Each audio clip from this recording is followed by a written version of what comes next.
Please welcome Seam Fitters UA Local 602 Apprentice, Megan Russell.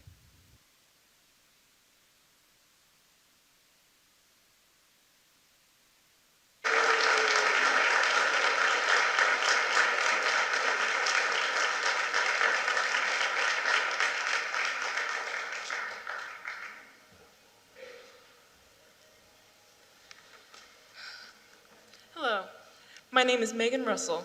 I live in Leonardtown and I'm a first-year apprentice with the United Association. I grew up helping my dad with construction work around the house, and I realized a desk job wasn't for me. I knew I wanted to work with my hands, and I knew I wanted to join the union as soon as I was old enough. So I joined the United Association's 5-year registered apprenticeship. It's hard work, but I'm earning full wages and benefits while I learn the skills to prepare for a lifelong career in the trades.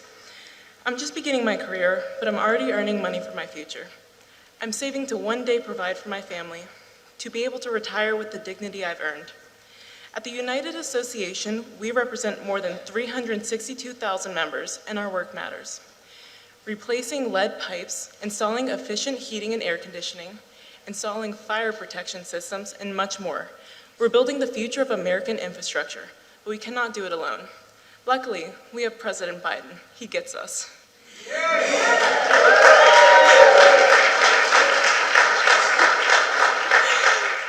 He gets what the dignity of work is about. Thanks to the President's economic plan and his investments to rebuild America, President Biden is creating good jobs and opportunities for working families like mine. That is why it's my great honor to introduce the President of the United States, Joe Biden.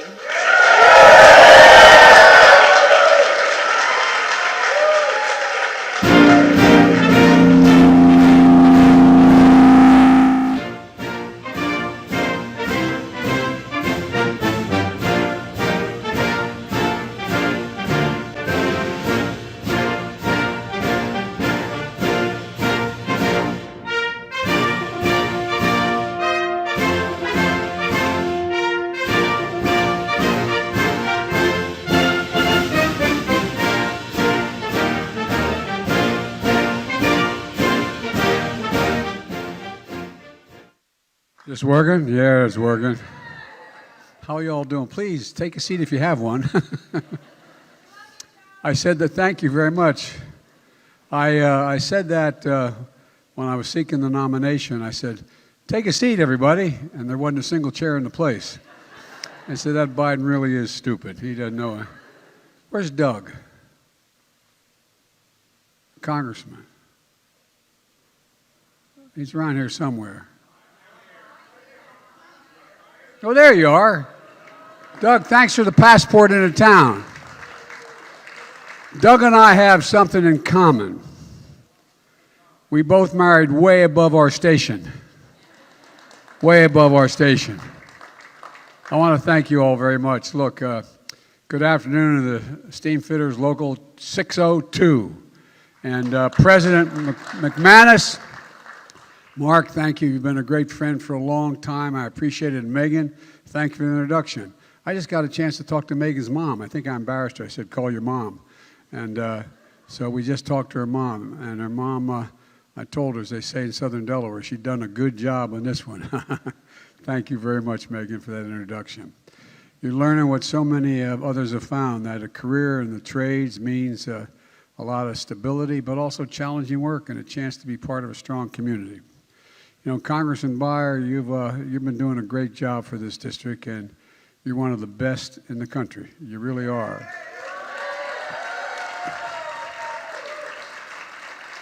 I don't want to ruin his reputation, but we vote a lot alike. And thank you, County Chairman McKay, for joining us, and thanks for the passport into town. Look, we've got a lot to do. We've achieved a lot because of all of you in this room and other rooms around the country.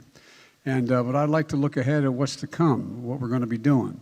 Just this morning, we got some very good news about the American economy. Every 3 months, the economic outlook of America is laid out on an official report, a government report, that on the state of the economy. It came out today, this morning, And I'm not sure, and I mean this sincerely, the news could have been any better. Economic growth is up, stronger than expert expected at 2.9%. We're going. Jobs are the highest in American number and the highest in American history. And wages are up, and they're growing faster than inflation. Over the past 6 months, inflation has gone down every month, and God willing will continue to do that. Manufacturing jobs continue to go up stronger than any time in the last 40 years. And I don't think it's unfair to say that this is all evidence that the Biden economic plan, because y'all, is actually working. It's working. It really is. And there's no question. By the way, my mother were here, she would have had me say at the outset, I apologize for my back when I'm speaking to y'all. I'm sorry. But look, we're moving in the right direction. Now we've got to protect those gains. We've got to protect those gains that our policies have generated. Protect them from the MAGA Republicans in the House of Representatives who are threatening to destroy this progress. Look, you know, this ain't your father's Republican Party. This is a different breed of cat, as they say. You know, it's hard as it is to believe. They want to pass legislation to do the following things. I've been saying this, no one believed it until I start to introduce this stuff. They want to raise your gas prices. They want to cut taxes for billionaires who pay virtually only 3% of their income now. 3% they pay. You know, a babysitter pays more than that. And they want to impose this one I love. They want to impose a 30% national sales tax on everything from food, clothing, school supplies, housing, cars, a whole deal, 30%. No, you think I'm joking? If I didn't see it, I wouldn't believe it. I wouldn't believe it. And folks, the reason they want to do that, they want to eliminate the income tax system, because guess what? That's the only way the millionaires and billionaires have to pay any taxes. But guess what will happen to all y'all if, in fact, 30% sales tax on everything you buy, from eggs to automobiles? Not a joke. And one more, I've been saying this during the last campaign, the off-year campaign. Doug knows. Look, here's the deal. You got to cut they want to cut your Social Security and Medicare. No, this is the God's truth. It's almost unbelievable. And beyond that, they're actually threatening to have us default on the American debt, a debt that's been accumulated over 230 years, okay? And the interest on that debt, we've never, ever done that. So I have a rhetorical question. What in God's name would the Americans give up the progress we've made for the chaos they're suggesting? I don't get it. That's why the MAGA Republicans deliberately choose to inflict this kind of pain on the American people. Why? Why? This nation has gone through too much. We've come too far to let that happen. I will not let it happen. Not on my watch. I will veto everything they send us. Not after all the progress we made and how far we've come. Last week was the 2-year anniversary of the day I was sworn in as president. And at the time I was sworn in, the pandemic was raging and the economy was reeling. Millions of you were out of work through no fault of your own. Millions more kept their jobs, but they saw their hours and their paychecks cut. Millions of Americans. Hundreds of thousands of businesses closed. Small businesses make up 50% of the entire economy. Schools across the country were closed. Teachers and first responders were laid off. For families that relied on a weekly paycheck and not their stock portfolios to put real food on the table, there was real pain for these people. I mean, for real. Some of you remember it. God forbid, some of you had to go through it. Real fear that maybe this time they wouldn't make it. But the fear didn't start with the pandemic. For decades, the backbone of America, the middle class, has been being hollowed out. Too many good-paying jobs in manufacturing were moved overseas by corporate America. Why? Because labor was cheaper. We're changing the dynamic, by the way. We're sending product overseas and jobs to America. That's how we're doing it. But think about it, folks. When jobs moved overseas, factories at home closed down. Once thriving cities and towns became shadows of what they used to be. As they were hollowed out, something else was lost. Pride. Pride and a sense of self-worth if you lived in those towns and places. The so-called effects of trickle-down economics and the policies of my predecessor. You know, they view the world from Park Avenue. I view it where the wealthy, in fact, you get, if everything works well for them, all that's going to trickle down and help the rest of us. Well, I come from a background where that never worked. But there's another view. There's another view, one that I hold, and the folks from Springfield or cities where I was born in Scranton, Pennsylvania, where I grew up in Claymont, Delaware, or thousands of cities like them. The view that says the backbone of America are the people who get up every morning, put on their shoes, and go to work and make a living. Folks, I've said it many times, Wall Street did not build America. The middle class built America. And unions built the middle class. Unions. Not labor, unions built the middle class. And I ran for president, my word, to build the economy from the bottom up and the middle out. Because when you do that, the poor have a chance to climb up a ladder. The middle class do well, and the wealthy still do very well. There's never been a time when the middle class is doing well, the wealthy didn't do well. So folks, look, my dad used to have an expression. He'd say, Joey, a job's about, I give him my word to this, a job's about a lot more than a paycheck. It's about your dignity. It's about respect. It's about being able to look your kid in the eye and say, honey, it's going to be okay, and mean it. First major piece of legislation we passed without a single vote from the other team when I got elected was the American Rescue Plan. Why? Because tax bases were way down. Cities and counties didn't have enough money to keep things going. So what did we do?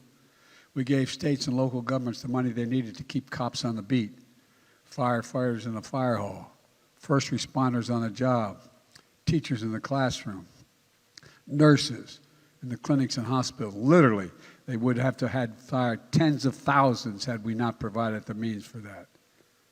Back then, only 3.5 million people even had their first vaccination because the other guy and the other team didn't think it mattered a whole lot. Now, we have fully vaccinated 230 million Americans. We've also reduced the cost of health insurance for average Americans as well. We passed the bipartisan infrastructure plan. We did get some Republican votes to get that done. An infrastructure plan larger than anything except Eisenhower's National Highway Bill over 60 years ago. A once-in-a-generation of putting once-in-a-generation opportunity to put Americans back to work. You can't be the #1 economy, the strongest economy in the world without the best infrastructure in the world. It's not possible. You know, the best trains, planes, airports, and the like. You can't do it. You all know better than anybody because you're the ones making it happen. But think about it, not a joke. Last year, we funded 700,000 major construction projects. 700,000 all across America. From highways to airports to bridges to tunnels to broadband. By the end of this year, that's going to be more than 20,000 projects. Big and small, cities, east, west, north, and south, all part of it. Major projects like the bridge between Kentucky and Ohio. My friend Mitch McConnell and I announced last month the Brent Smith Bridge was built 60 years ago, had to close down several times for repairs and causing havoc across the Ohio River. It was badly needed repair. We're finally be able to commit over $1 billion to fix that bridge and build another alongside it. That bridge carries every single day $2 billion worth of freight. Let me say that right. Right now it carries $2 billion worth of freight every single day from Florida to Canada. It's a major part of our economy, not just in the Midwest, but across the country. Folks have been talking about fixing that bridge for decades, but we're getting it done now because of that bill. And next week, I'm visiting Baltimore and New York. We're going to replace a 150-year-old tunnel the Baltimore-Potomac Tunnel under the Potomac River, which will allow rail traffic to move up and down the East Coast. I'm probably the only non-rail guy who's walked that tunnel. No, I'm not joking. Last time I walked it, they still had lights that were on a string hanging down, leaks in the roof. Folks, 150 years old. Nothing's been done to it. Everything has to slow down. And there's a great worry that part of it could collapse. But folks, nothing's happened. We're going to build a new tunnel. And between New York and New Jersey as well, replacing the tunnel is also in desperate need of repair.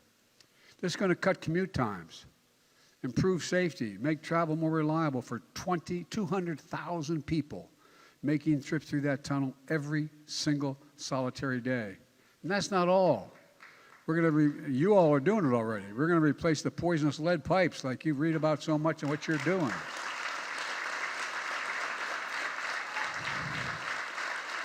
Not just in Flint, Michigan, but throughout the country. We're replacing lead pipes in 10 million homes and 400,000 schools and child care centers.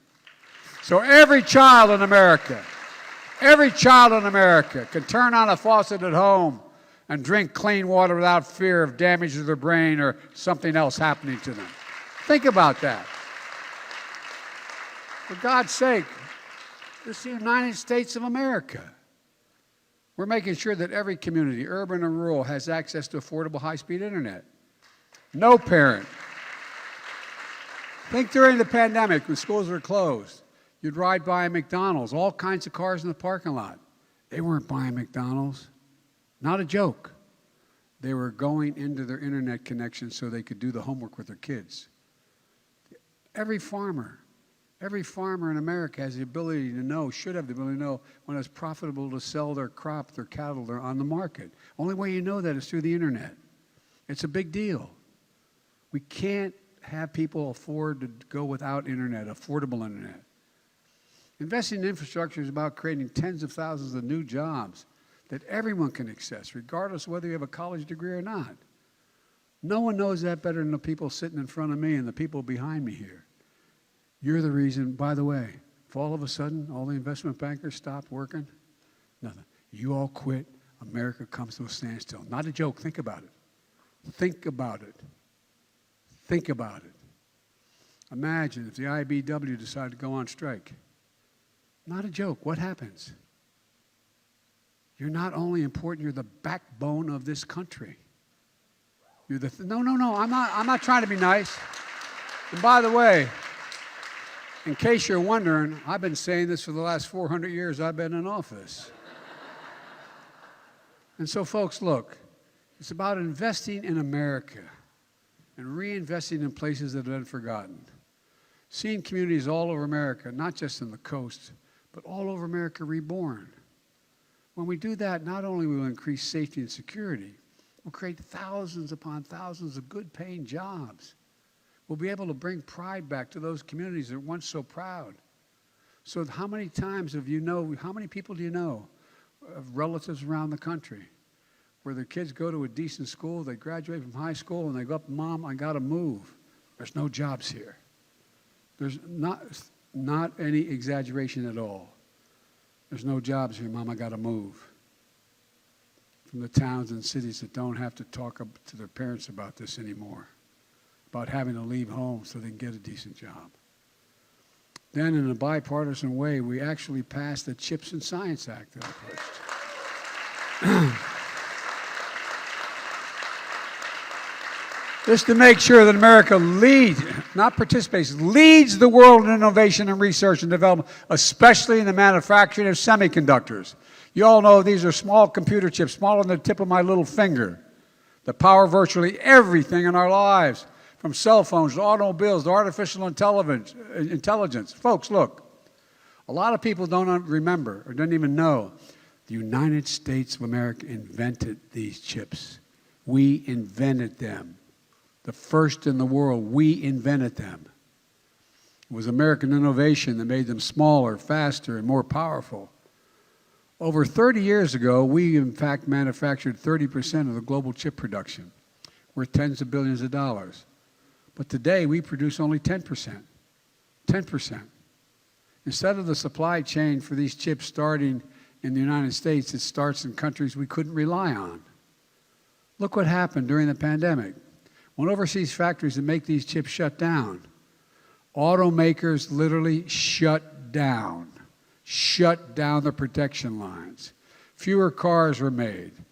Workers on the shop floor were laid off. 1/3 of the core of inflation in 2021 was because of the price of automobiles grew so much because you could not have the 3,000 chips needed to make the system work. Producing fewer cars because of the shortage of semiconductors. One car needs, I said 3,000, 300 of these chips. We can't ever be in a position where American auto manufacturers can't make cars because we don't make chips in America. So I've made a decision, and I was very blunt about it. It's caused some stir around the world, not just here. The cost of everything from a refrigerator to a cell phone went up for the same reason, by the way. We can't ever let that happen again. So what we did with the Chips and Science Law, I made a commitment that the supply chain is going to begin in America, not end in America. Really. And this law is about a lot more than chips. It's about science as well.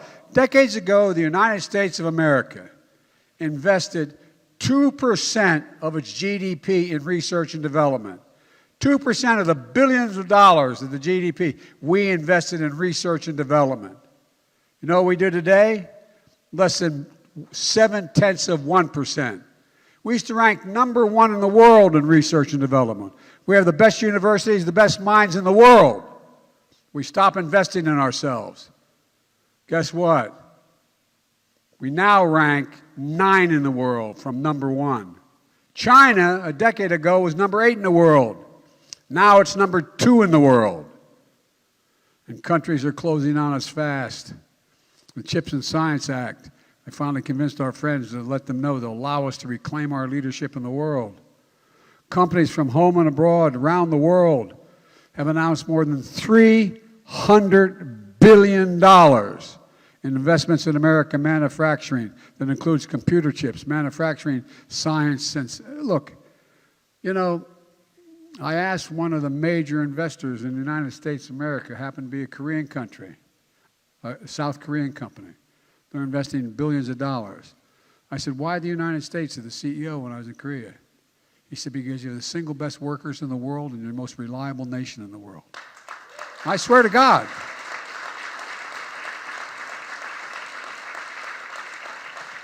We're building new chip factories and new good-paying jobs in Ohio, Arizona, Poughkeepsie, New York, Syracuse, New York. Let me give you an example. In Ohio, Intel is investing $20 billion. More than half of it will go to construction of state-of-the-art semiconductor factories, to creating 7,000 prevailing wage construction jobs. 7,000. By the way, the deal I said, you come, you pay prevailing wage. You pay prevailing wage.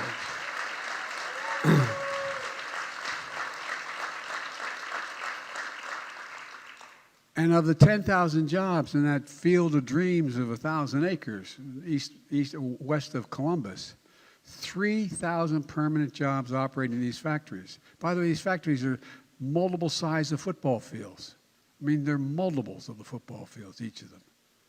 You know, those jobs pay an average in the factory of $135,000 a year, and you don't need a college degree.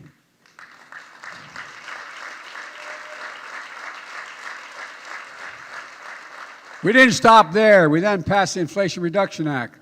We're trying for years to give Medicare the power to negotiate prescription drug costs. You pay in your taxes billions of dollars into Medicare so they can help. Well, guess what?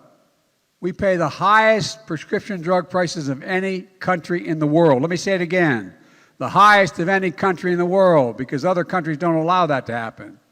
So we wanted to give them the same power the Veterans Administration has used to cut drug price in half for our military personnel. Big Pharma is always able to stop us. I've been trying this for over 30 years when I was in the Senate as well. But we finally got it done. And thank you, pal. Thank you, thank you, thank you. So you know what we've done? We said, by the way, the vast majority of the medicines and the prescriptions they, in fact, invent are because of federal investment, federal research, federal development, your tax dollars, your tax dollars. They do good work, but your tax dollars get them off the ground. Well, here's the deal. We put a cap, and it's now in effect as of January 1, of $2,000 a year on prescription drug costs for seniors, even if their drugs cost $10,000, $12,000, or $14,000 a year, as some cancer drugs do. They pay no more than $2,000 a year.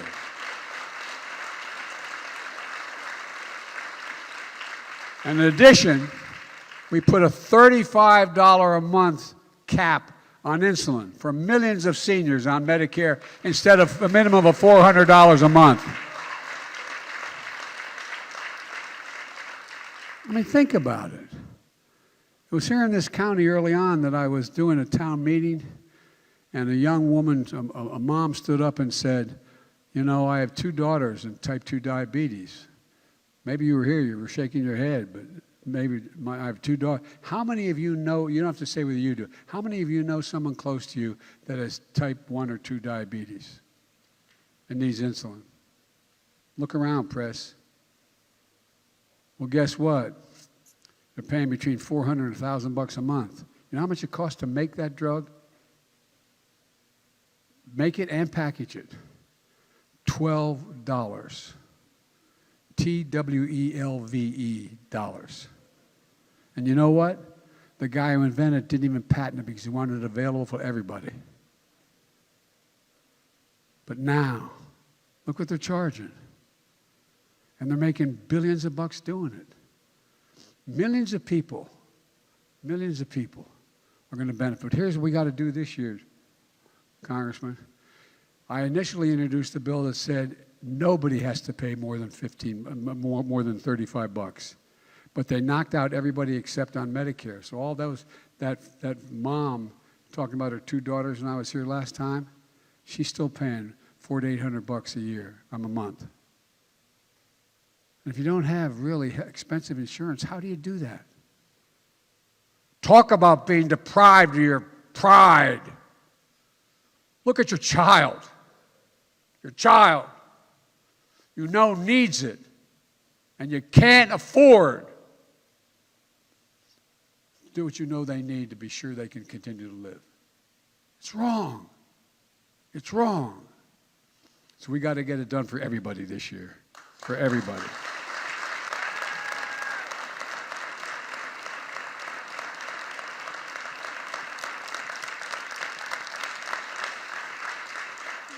And we amended the Affordable Health Care Act, so millions of people, poor folks, who couldn't afford the better health insurance, we were able to save them an average of $800 a year. Well, we're making that this year again to make sure that's the case. And by the way, that same piece of legislation contains the biggest investment ever to deal with the climate crisis we face. And by the way, if you don't think we have a climate crisis, come travel with me around the country. No, I'm not joking. Go back. Go back. And here we are. Travel around the country. I have been in the West Coast and the Southwest and the Northwest where more timber has burned to the ground than the entire state of Missouri. You hear me? The entire state. We have enormous drought. Now we have these superstorms in the West. I just was out in California in a helicopter with the governor again in Northern California. Folks, there is a thing called global warming. It's real. But we can do something about it. So what happened? Doug, I think you might have been with me when I invited the chairman of the board of the 3 major automobile companies in America on the South Lawn. At the time, the chairman of the board of General Motors, Mary Barra, was suing the state of California because it had a higher standard for exhaust than the rest of the country, arguing that no state can have a higher standard than the federal government. Well, guess what? a week or 10 days later, I got a phone call. She said, I'm dropping the suit, and we're committing that we will go all electric by 2035. Saving billions of gallons of fossil fuels. Billions of gallons. And guess what?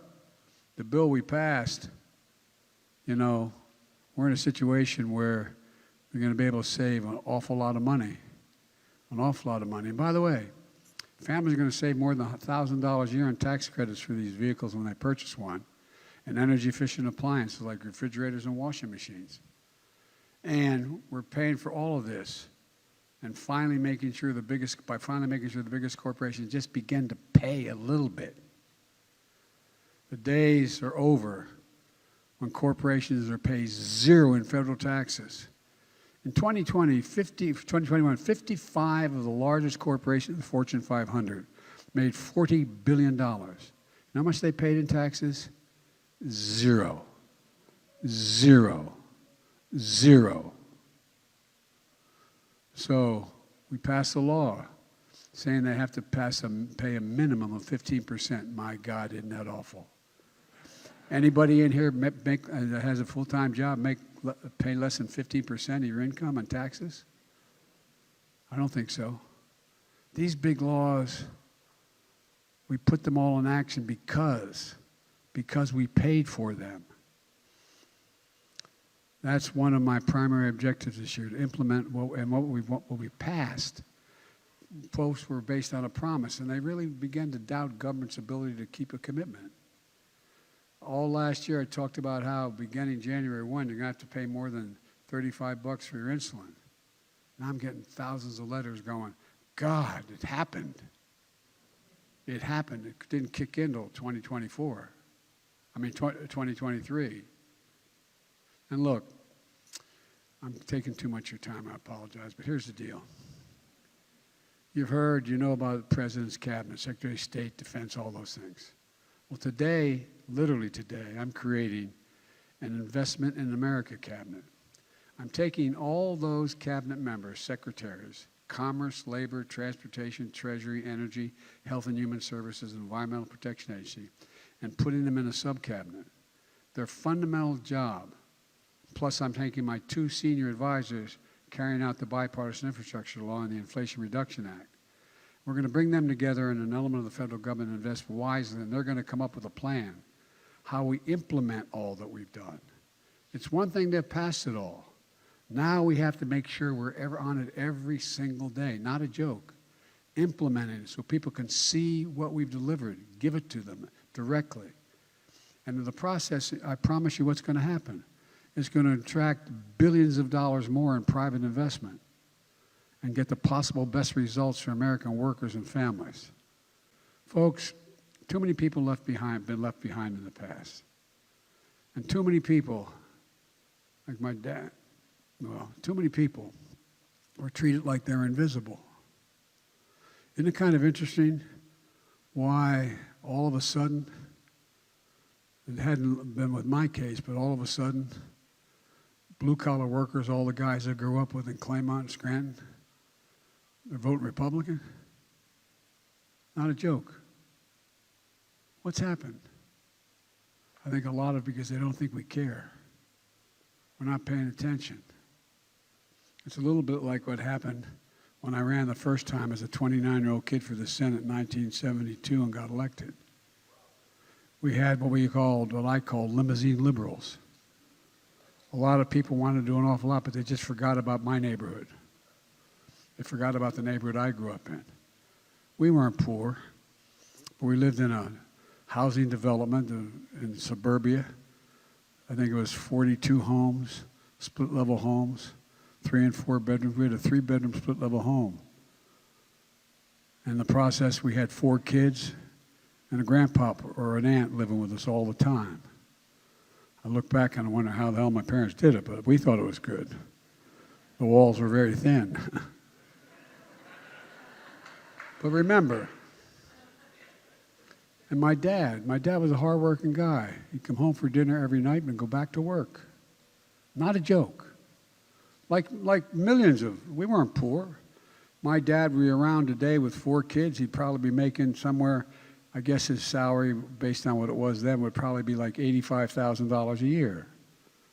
Enough to get by, but not enough to really, pay for college and all those things.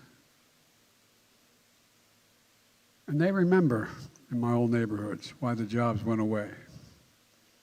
And wonder whether a path even exists anymore for them to be counted in. These invisible folks that I grew up with. But I know we can forge that path. I'm confident we can.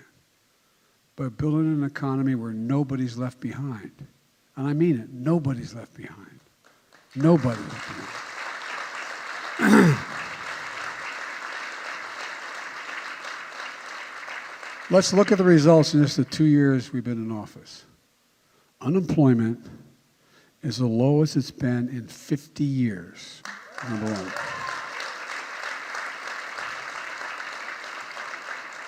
The first 2 years of my administration, we've had the strongest years of job growth ever in American history, on record.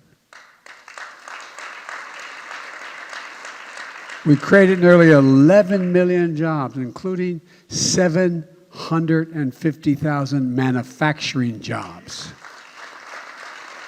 Where in the hell is it written that says America can't lead the world in manufacturing again? Where is that written?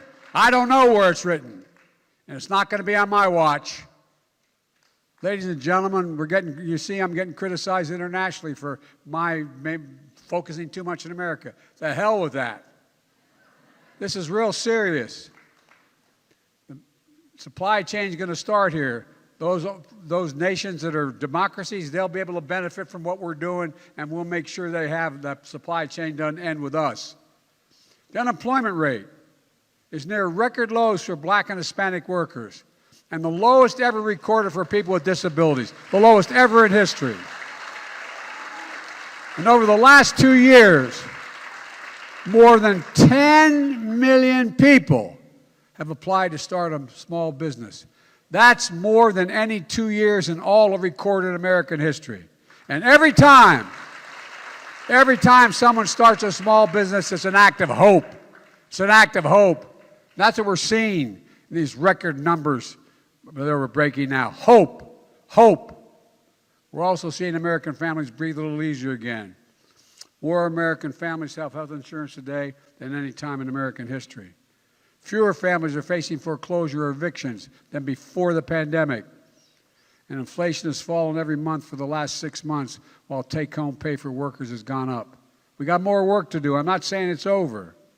Meanwhile, as I said, we got good news this morning. In the last quarter of 2022, the economy grew 2.9%. The last summer, plenty of Wall Street analysts were saying that by the end of the year, there'd be a recession. They've been telling me since I got elected we're going to be in a recession. Every time we've gotten better. Well, it turns out, thank God, they were wrong. So there's another group, the House Republican leadership. As I said, it's not your father's Republican Party. It's a different breed of cat. I call them extreme MAGA Republicans. Not all Republicans are there, but a distinct minority of 30 to 40% of them. As I said, they seem determined to be the party of chaos and catastrophe. Look, I'm ready to work with Republicans that I've demonstrated to the chagrin sometimes of my Democratic friends who want to make progress for the American people. I'm ready to compromise if there's something good we want to deal with. But like many Americans, I was disappointed to see what the very first bill the new House of Representatives passed along party lines added $114 billion to the deficit, reducing taxes on the wealthy. They campaigned on inflation. They didn't say if elected they planned to make it worse.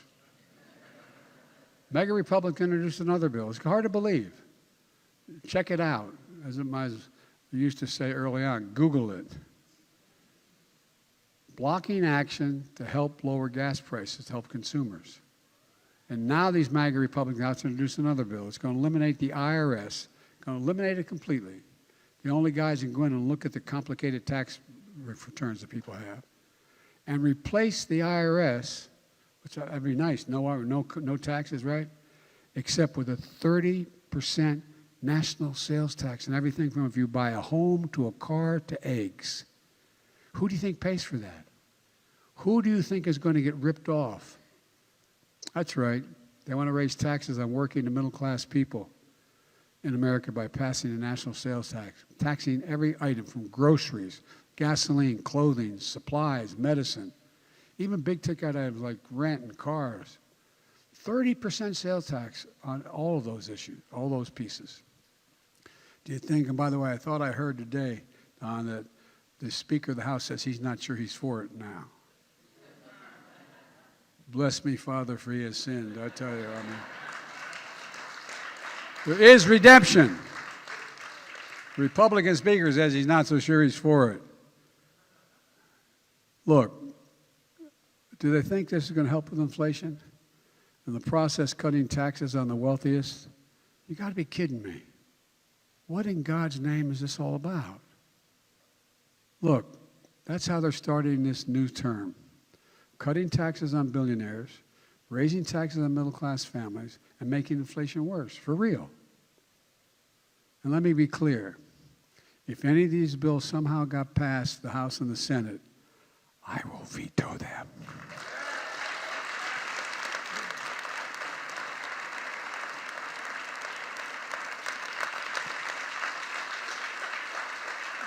I was here campaigning in Virginia in the off-year election, pointing out the Republicans wanted to cut Social Security and Medicare. And you all looked at me like, come on, Biden. Well, guess what? Americans have been paying into them every single paycheck since you were 16 years old. Well, I got a better idea. I want to strengthen Social Security and Medicare, not gut it. If wealthy Americans want to keep Medicare and Medicaid growing strong without having to cut anything, if wealthy Americans paid the same rate that you all pay, for example, up to $139,000, you pay slightly more the more you make, but it stops there.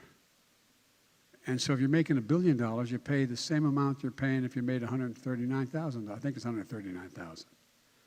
Well, guess what?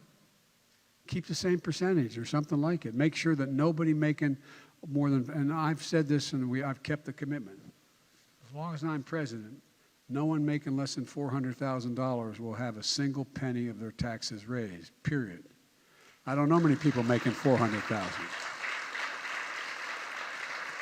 Look, if Republicans want to work together on real solutions and continue to grow manufacturing jobs, build the strongest economy in the world, and make sure Americans are paid a fair wage, I'm ready. But I will not let anyone use the full faith and credit of the United States as a bargaining chip. The United States of America, we pay our debts. It took 200 years to accumulate that debt. Let me explain this. Look, under my predecessor, the last guy that was president, the deficit went up 4 years in a row, accounting for 40% of the entire 200 years of debt. You hear me? No president added more to the debt in 4 years than my president. I misspoke. 25% of our country's entire debt. 25% accumulated over 200 years. Added by the last administration in just 4 years. On my watch, we've taken a different path with Don's help. As a result, the last 2 years of my administration, we cut the deficit by $1.7 trillion. The largest reduction in debt in American history. While doing all the things I just said, we paid for it all. And the very notion that we would default on the safest, most respected debt in the world is mind-boggling. I'm not going to get into the reckless threats and take the economy hostage in order to force an agenda that's going to only limit American workers and weaken us internationally. I won't let that happen. So let me close with this. We have more work to do, but we're on the right track. We're on the right track. Roads and bridges are being built. Factories are coming online. People are back to work. Families are breathing just a little bit easier, as my dad would say. I've never been more optimistic. I mean this from the bottom of my heart. My word is abiding. I've never been more optimistic about America's future than I am today. Never. We just have to remember who in God's name we are. We're the United States of America. And nothing Nothing is beyond our capacity if we work together. We've never failed to accomplish a goal we've set. Never, never, never. God bless you all, and may God protect our troops. Thank you, thank you, thank you.